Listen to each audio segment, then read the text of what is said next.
Hello, I'm Bernard Hickey from interest.co.nz and welcome to a special housing report brought to you in association with the Bank of New Zealand.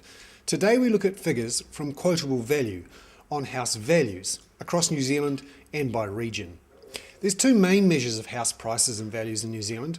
The Real Estate Institute of New Zealand comes out monthly with its figures on house prices, where they measure the median house price of all houses sold in that month and compare them with previous houses sold in previous months.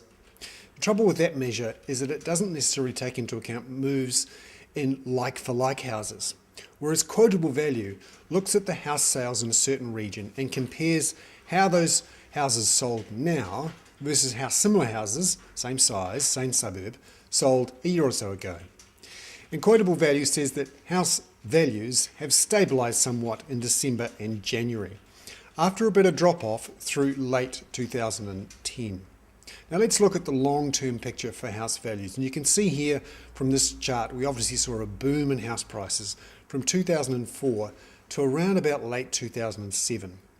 And then we saw prices fall around about 10% through 2008 through to early 2009.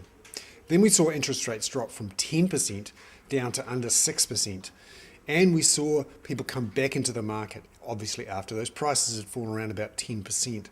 So we saw a bit of a rebound through mid-2009 into 2010. And then things seemed to stabilise a bit. And we actually saw a bit of a drop-off through the winter of 2010. Then things have started to pick up a little bit again through October, November, December. We saw some more mortgage approval figures come through, and obviously some people saw late 2010 as a chance to jump in, and obviously the weather improved. Remember, we had all that bad weather through September, October. So the market has picked up a little bit in terms of volume, not hugely in terms of price, but QV is saying that prices have stabilised. And when you look at where we are versus the peak of late 2007, we're down around about 5.8% down in December and in January. So we're looking at reasonably stable across the country. But when you drill down a bit deeper, you can see we're in something of a two-speed market. When you look at Auckland, Wellington and Christchurch, prices seem a bit perkier. Certainly since October, when we saw the tax cuts for those on higher incomes come through. So it appears at this stage, when you look at house prices and activity, there seems to be a bit more in some of the expensive areas, those houses where values are a bit higher, when people perhaps aren't quite so indebted.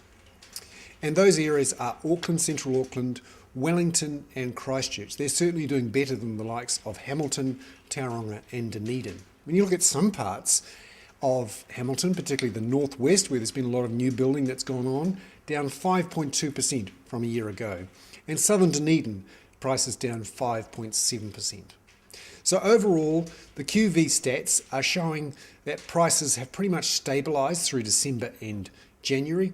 We now look ahead through the rest of the year, and there's a few things we have to take into account. What's going to happen with interest rates? Well, the Reserve Bank is not expected to hike interest rates again until September at the earliest.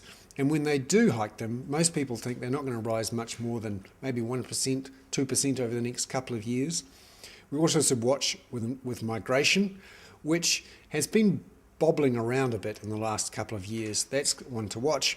Supply, are new houses being built? Well, not many at the moment. And incomes are pretty restrained, unless, of course, you're at the upper end and you've just got a big tax cut from the government.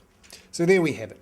Numbers from QV showing a two-speed market in New Zealand for housing, and things relatively subdued still with prices stabilised across the country. I'm Bernard Hickey. That was a special housing report brought to you in association with Bank of New Zealand.